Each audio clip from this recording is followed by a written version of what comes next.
Så vi skal lave instruktionsvideo til automatisk båndsvejseapparat OR-T200. Lav det i Schweiz.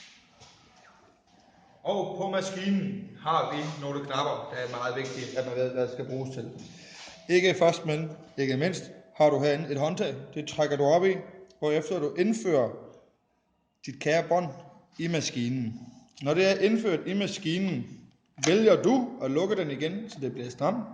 Du trykker på den gule knap på toppen, nummer 1, for ligesom at stramme det sammen.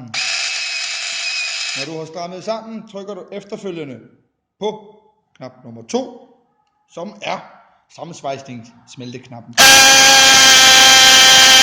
Giver en frygtelig lyd. Og hvad betyder det bip? Når bippet er kommet, så er det korrekt sammensat.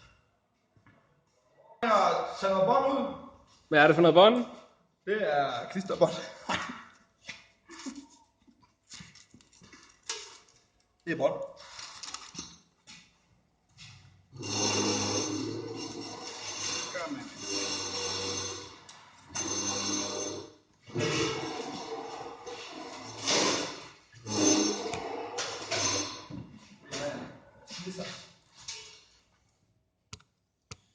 Vi har båndene samlet, og vi åbner op for, så vi kan få båndene ind i. Sætter båndene i maskinen. Okay.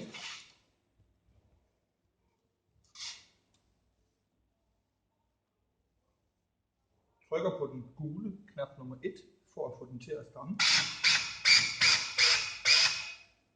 Når vi synes, den er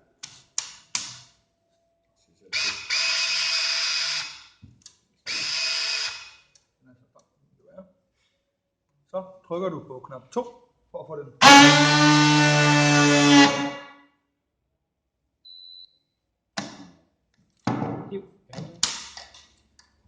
Og den er korrekt monteret.